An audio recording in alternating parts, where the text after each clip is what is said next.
Don't go anywhere. Hit that subscribe button. Tap the notification bell and be the first to know when we drop a new video. Like and share with your fellow American patriots who love this country. And if you haven't even an American patriot, you're someone who believe and love freedom, love democracy, truth, and don't like corruption, hit the subscription button. 36th day of his presidency. The wheels came off the Trump crazy train. Donald Trump was humiliated once again today in the Oval Office on the world stage, sitting in exactly the same humiliation chair where he has been repeatedly humiliated by visiting heads of state from Europe. Today it was the German Chancellor's turn to sit beside Donald Trump and humiliate him, but that got overshadowed by someone who was not even in the room today. Donald Trump became the first president in history to get humiliated by two people at the same time, with one of them not even being in the room. The richest person in the world, who Donald Trump now claims he fired last week, was live tweeting Donald Trump's stupidity festival in the Oval Office, saying, among other things, Donald Trump should be impeached. Donald Trump is by far the stupidest person any European head of state has ever had to meet. And Donald Trump is so stupid he didn't realize the French president sitting beside him was humiliating him when he was the first one to visit during this presidency. The next one was the British Prime Minister, who humiliated Donald Trump without Donald Trump realizing it, of course. Donald Trump humiliated himself, and when President Volodymyr Zelensky humiliated Donald Trump during their meeting, in which Donald Trump lost control, egged on by his buffoonish vice president, while President Zelensky showed the world what courage and leadership actually look like. Germany's Chancellor, Friedrich Merz, had to do what every other head of state, including South Africa's president, had to do in the Oval Office, which is, of course, to correct the unlimited stupidity of Donald Trump. You will see that correction of Trump's stupidity in a moment, and then, of course, we will turn to what has become the Musk versus Trump war. This is not a feud. This is the world's two craziest, most dangerous rich people, each trying to find a way now to completely destroy the other. Not feud with the other, destroy the other. Elon Musk is now calling for the impeachment of Donald Trump. Donald Trump is now calling for cutting off all government contracts with Elon Musk's companies. Steve Bannon, Trump ally, is now calling for Elon Musk to be deported. All-out madness has broken out in Trump world, with Donald Trump at the center of the madness, causing all of the madness. But before we turn to that, we'll focus on that moment in the Oval Office today. That was another moment of disgrace for Donald Trump. Donald Trump showed his juvenile goofiness and sheer ignorance when he laughed, yes, laughed about tomorrow's anniversary of D-Day, thereby taking his new place in history as the first president in history to laugh about D-Day. A day when no one in the Trump family was killed, but 2,501 American soldiers were killed storming the beaches in Normandy on this country's most heroic and history-changing single day of warfare. U.S. Army General Dwight Eisenhower, who was in command that day, later becoming President Eisenhower, made the brilliant and difficult decision to choose June 6th, 1944, for the D-Day invasion of France at the English Channel, which was France being then controlled by Nazi Germany. The success of the D-Day invasion was the beginning of the end of World War II and the beginning of the end of the reign of terror and genocide in Germany by Adolf Hitler, who many German generals had already been plotting to assassinate before D-Day and after D-Day. By linking our TikTok accounts with the family pairing tool, It's easy to make sure what my teens are watching on their TikTok is safe and age appropriate. Just like family movie night. nope. Family pairing on TikTok. Life insurers put life into the things you live for, because life insurers are the single largest investor in. The German Chancellor brought up the D-Day anniversary as an example of the kind of allied effort that is needed now to save Ukraine. We all are looking for measures and for instruments to bring this terrible war to an end. And may I remind you that we are having June 6th tomorrow. This is D-Day anniversary, when the Americans once ended the war in Europe. And I think this is in your hand in specific, in ours. That was not a pleasant day for you? No, that was not a pleasant. This was not a great in the long run, Mr. President, this was the liberation of my country from Nazi dictatorship. That's true. So, That's true. And we know what we owe you, but this is the reason why I'm saying that America is again in a very strong position to do something on this war and ending this war. So let's talk about what we can do jointly, and we are ready to do what we can. And you know that we gave support to Ukraine, and that we are looking for more pressure on Russia. The European Union did, and we should talk about that. That vulgar lump of a man who just laughed about D-Day kept a book by Adolf Hitler at his bedside, according to his first wife. That Hitler reader is the first president of the United States to say that D-Day was not a great day. Donald Trump said, this was not a great day for you. That's because Donald Trump has no idea what Hitler was doing to every German soldier, to every citizen of Germany. The generals weren't the only ones who thought that Hitler was insane by that time. And so the German chancellor had to explain to the ignorant president that it was no fun living under the madman dictatorship of Adolf Hitler, and that D-Day was the beginning of the liberation of Germany from Nazi dictatorship. The people who were suffering the worst on D-Day were not in battle. They were in Hitler's death camps. And D-Day meant that some of them were going to survive. Some of them would not starve to death by the time General Eisenhower's troops liberated the death camps. Some of them would not have already been put to death. Some of them would hang on. You can spend a lifetime hearing people make references to D-Day, people who were alive at the time, people who remember it, and people born long after D-Day, and never see someone smile or laugh about it, say anything about it that makes them laugh. That's the kind of disrespectful, ignorant behavior that you can only get from a Hitler reader like Donald Trump. Donald Trump suffered in silence for 3 days after Elon Musk attacked him, calling Donald Trump's Republican budget bill a disgusting abomination. But today, almost exactly 3 days later to the hour when Elon Musk attacked him and issued his first tweet against Donald Trump that began with the words, "I just can't take it anymore." Today, prompted by a reporter, Donald Trump finally broke his cowardly silence, and then the insanity really started. Look, you know, I've always liked Elon, and it's always very surprised. You saw the words he had for me, the words of, and he hasn't said anything about me that's bad. I'd rather have him criticize me than the bill, because the bill is incredible. Donald Trump got his wish. Elon Musk decided to criticize him directly. Elon knew the inner workings of this bill better than almost anybody sitting here, better than you people. He knew everything about it. He had no problem with it. All of a sudden he had a problem, and he only developed the problem when he found out that we're going to have to cut the EV mandate, because that's billions and billions of dollars, and it really is unfair. He knew it better than almost anybody, and he never had a problem until right after he left. And if you saw the statements he made about me, which I'm sure you can get very easily, it's very fresh on tape, he said the most beautiful things about me. And he hasn't said bad about me personally, but I'm sure that'll be next. Well, we got that right.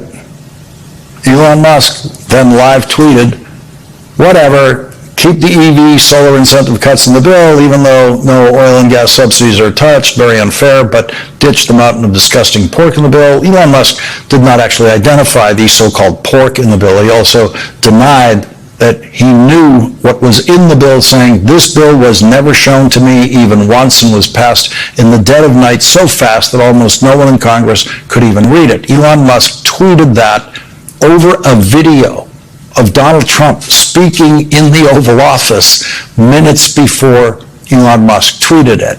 And then Elon Musk told Donald Trump what Elon Musk believes Donald Trump owes him.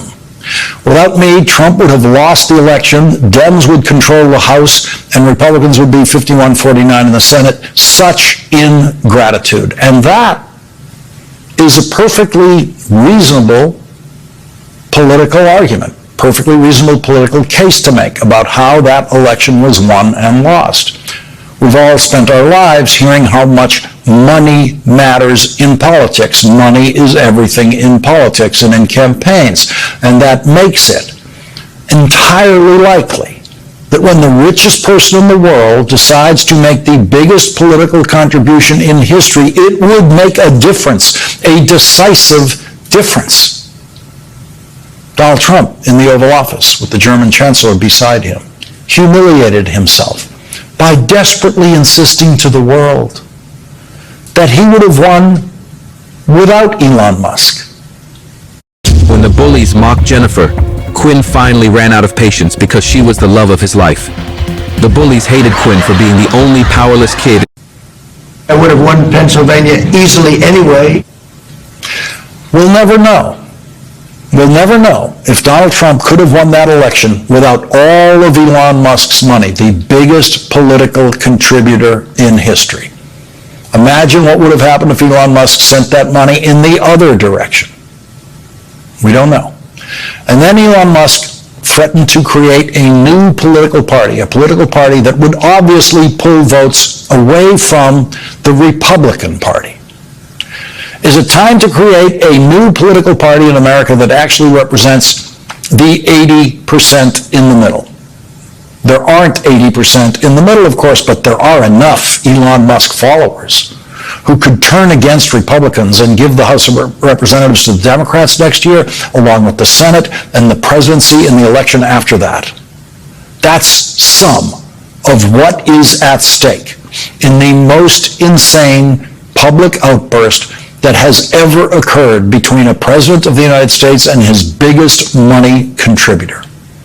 Donald Trump then took to his social media site and posted, Elon was wearing thin. I asked him to leave.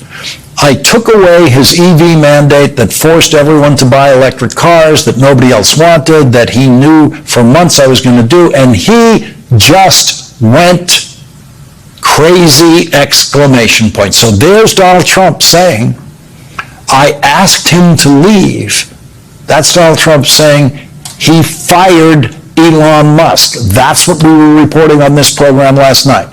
White House sources indicating, by the way, none of them believable, just as Donald Trump is not believable, that Elon Musk was fired. We will never know. Did Donald Trump fire Elon Musk because Donald Trump's a pathological liar? Elon Musk is a pathological liar. But does Elon Musk feel that he was fired? Maybe. Donald Trump was also claiming in that idiotic tweet that we were all forced to buy electric cars. We who have, I am among them, who have never purchased an electric car. And then Donald Trump says, the other guy is crazy. Puts it all in capital letters. The other guy's crazy. Craziest president in history says the other guy's crazy, to which Elon Musk says, what I've been saying about almost everything Donald Trump has said since he first opened his mouth in 2011 about President Obama's birth certificate. Elon Musk said, such an obvious lie. So sad. And so there we are. Day 136 of the Trump presidency, Elon Musk calling Donald Trump what I have been calling Donald Trump since 2011 on this program. A liar. Donald Trump has been a liar every single day of his political career. And Elon Musk has probably known that. And Elon Musk has done almost as much lying about political issues in America as Donald Trump. And so it's war between Musk and Trump.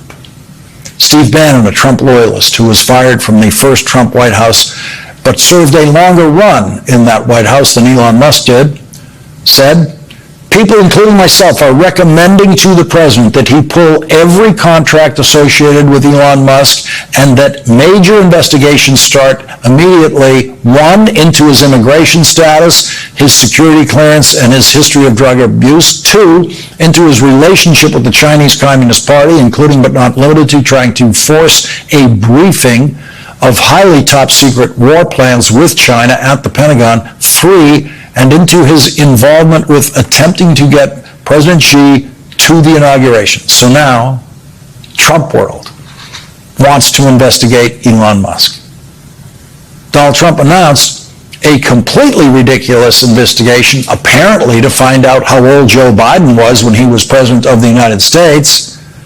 But the Biden investigation news did not turn out to be the investigation news of the day, because Trump cheerleaders now want to investigate Elon Musk.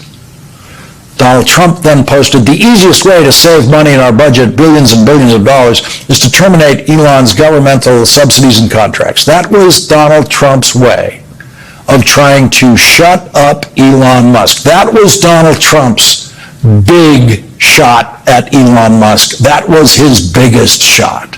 Shut down the government contracts. And Donald Trump's biggest shot of the day against Elon Musk in his war against Elon Musk did not work. Because after Donald Trump threatened to cut off all of Musk's government contracts, Elon Musk then went Twitter nuclear. Time to drop the really big bomb. Real Donald Trump is in the Epstein files. That is the real reason they have not been made public. Have a nice day, DJT exclamation point. America runs on power, and for nuclear power, we need enriched uranium, but almost all of it. And just to top that off, Elon Musk said yes to a follower of his who said, "President versus Elon, who wins? My money's on Elon. Trump should be impeached and J.D. Vance should replace him." Yes, said Elon Musk to that. Impeach Donald Trump. And so, they have both fired their biggest shots at each other. The question for Donald Trump, who spent the last 3 days in fearful silence about Elon Musk, is, can he crush the richest person in the world? Or should he beg for a truce with Elon Musk? The Epstein files are, of course, the criminal investigative files on Donald Trump's old friend, the pedophile Jeffrey Epstein, who killed himself in prison. Twitter is now filled with the video of that dancing friendship with that pedophile, thanks to Elon Musk pushing the video of the Trump-Epstein friendship on Twitter. You can expect to see more and more of that on Twitter. And so we have no idea what's coming next. We have no idea what happens tomorrow. But we do know that Donald Trump will be humiliated, and we do know that Elon Musk will continue to suffer huge financial losses, as he did today with the Tesla stock price crashing, losing $152 billion in market value, thanks to Elon Musk's madness today, which will win him no fans among good and decent people who oppose Donald Trump and who will never buy a Tesla again, because they will never forget what Elon Musk did with the money that they paid him for their Teslas. They will never forget what Elon Musk did during his worship Donald Trump period. Good and decent people will never forget Bill Gates' description of Elon Musk as the world's richest man killing the world's poorest children, because that is exactly what Elon Musk did and what he's continuing to do tonight. And those children are dying tonight because of Elon Musk. And so two madmen are at war. And we have no idea what happens next. But we can only hope that it helps derail the mission of non-stop cruelty that the Trump White House is visiting on this country and the world. Yes, so as you listen to the broadcast, MSNBC from Lawrence O'Donnell, one of your astute commentator, telling you about the madness of Elon Musk and Donald Trump, both men going at war. And most people, enjoying the war between both of them, because guess what? None is better than the other. Both of them are from the same cloth. Liars, pathological liar, narcissistic. But guess what? In this war, we know that one person is going to win, and that person is going to be Donald Trump, not Elon Musk. If Elon Musk think that his money is going to help him, then you have another guest coming. Because one thing with Donald Trump have the levers of government, which is in his grass, and not Elon Musk. And worse, Elon Musk is not an American, he's a foreigner. So the brewing war between Elon Musk and Donald J. Trump is not just a clash of egos, it's a clash of power, loyalty, and raw political calculation.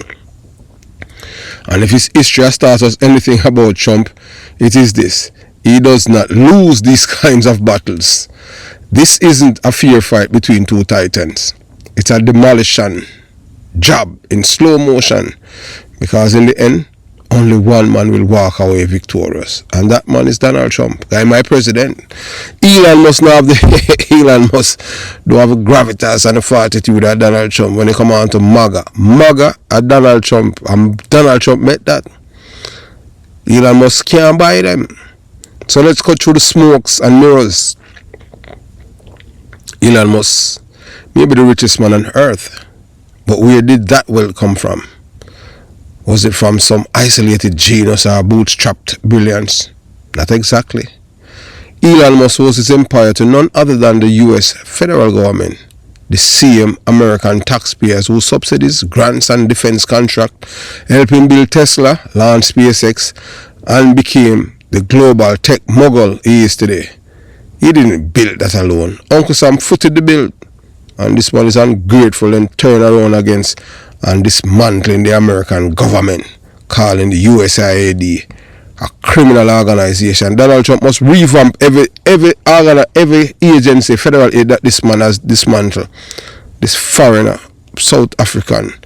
I know the same Elon Musk who once tried to cozy up to Donald Trump is biting the hand that fed him, both politically and economically. But he's grossly miscalculating. The Republican Party is no longer a traditional institution. It is the house of Trump. He owns it, controls it, shapes it. The base does not rally behind ideologues anymore, or ideology. They rally behind Trump himself. Elon Musk may have money and tech dominance, but Trump has something far more potent in the American political landscape: a cult of personality, a fiercely loyal voter base, and control over the party's future. Elon Musk, in his hubris, think he can openly criticize or undermine Trump and walk away unscathed. He clearly hasn't been paying attention. Donald Trump has discarded bigger allies than Elon without blinking. Just ask Mike Pence, Jeff Sessions, or even Fox News. Once you are no longer useful, you are thrown to the wolves.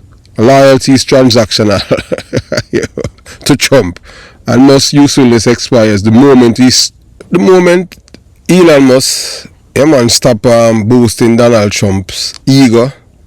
Trump, and now the consequences are coming. Trump is not gearing up for a presidential return. He's preparing a reckoning. Elon Musk made the fatal mistake of challenging the man who is fueled not just by power but by personal vengeance. Musk insulted Trump on Twitter publicly for the world to see, that wasn't just a disagreement, that was war. And Trump never let a slight go unanswered. Reports are already swirling. Steve Bannon and other Trump world figures are calling for Trump to take an unprecedented step to revoke Elon Musk's American citizenship. While it may sound radical, it's a clear sign that Trump orbits is rallying to punish Musk for his disloyalty. And don't be surprised if Trump entertains it. He has no loyalty to institutions or individuals, only to himself. If it benefits Trump to destroy Musk, Musk is as good as gone, I tell you that. Because here's the bottom line. Trump is playing chess and Musk is playing checkers. Trump doesn't need Musk's money, and he certainly doesn't need his opinion. What Trump wants is obedience, loyalty, and total dominance. And he will crush anyone who challenges that. So the war between the billionaire tech mogul and the political juggernaut escalates. Just remember, this is Trump's arena. He doesn't care how much money you have, how many rockets you launch, or how many Teslas you sell. If you cross him, he'll make you pay. Publicly, brutally, permanently. Watch this space, because the man who master reality TV is about to teach Elon Musk a real lesson. In America, Donald Trump is king, and kings don't share their throne. You understand? So let's get one thing straight. The only man Donald Trump has ever shown any unwavering loyalty or admiration for is not a fellow American, not a Republican stalwart, not even a family member. It's Vladimir Putin. That's right. Of all the politicians, advisors, and billionaires, Trump has come into contact with only one who seems to have earned his consistent favor, the strongman of the Kremlin. Without a fear, respect, or ideological kingship, Trump's deference to Putin is no secret. It has been played out on the world stage for years. So when Elon Musk, a South African-born billionaire who has grown fat off American government subsidies and taxpayers' dollars, start calling for Trump's impeachment, the first question we must ask is, what does Elon knows that we don't? Because let's not forget, Trump weren't always enemies. In fact, they once danced around with each other like partners in the same ballroom. Tech meeting, politics, power meeting, power. They had conversation, exchanged praise, and even found alignment on certain issues. They were, as the saying goes, like a peas in a pod. Two unconventional figures who thrive in chaos and disruption and spectacle. Now, Musk is about to get the wrath of Donald Trump. But then something changed. They were like two peas in a pod. Remember, Trump, as he always does, sensed that Musk was no longer beneficial to his personal agenda. Musk, emboldened by wealth and his cult-like following on X, formerly Twitter, dared to criticize Trump publicly. And just like that, Trump did what Trump always does when someone steps out of line. He dumped him. Cold, ruthless, immediate. And guess what? Most Americans could not be happier, because Elon Musk has now exposed himself, not as a patriot, not as an humble entrepreneur, but as a foreign-born opportunist who has forgotten his place. This man who had migrated from apartheid South Africa has handed the keys to the kingdom by the American people, enriched by over government contract, grants and tax incentive, and now he has the audacity to try to play kingmaker in our politics. Enough is enough. Donald Trump, love him or hate him, is an American as it gets. He speaks the language of the common man. Command loyalty from millions, and most importantly, understands power. He's not afraid to remind Elon Musk that the United States is not a playground for tech billionaires with God complexes. Trump is about to show Musk the same things he had shown dozens before him, that America is our Americans. And if you're a guest in the house, you respect the rules, or you get shown the door. No sympathy for Elon Musk, none. He has made his billions on the backs of hard-working Americans. He built rockets with American money, sold cars with American incentives, manipulate markets with American confidence, and now he wants to run his mouth and interfere in American politics like he's one of us. Sit down, Elon. Trump is not going to tolerate this kind of insubordination. Not from the left, not from the rhinos, and definitely not from a foreigner who's grown too arrogant to realize that the very system he profits from can turn on him in an instant. And all signs point that the becoming a reality, Elon Musk will be on the receiving end of a long public reminder that loyalty matters, the gratitude matters, that America is not for sale to outsiders with big mouth and bigger egos. Trump doesn't need Elon Musk anymore. Never did. He used him when it served a purpose, and now he's ready to make an example out of him. And frankly, it's about time. So let this be a lesson to every foreign-born billionaire who think they can disrespect the will of the American people, undermine our democracy, or bite the hands that fed them. This is Trump's America, and he doesn't forget. Trump all the way. Make America respect itself again. Elon Musk, your ass is grass. And you're not getting sympathy from the American people, because them love it. Them glad say Trump are going to destroy you. Have yourself a beautiful day.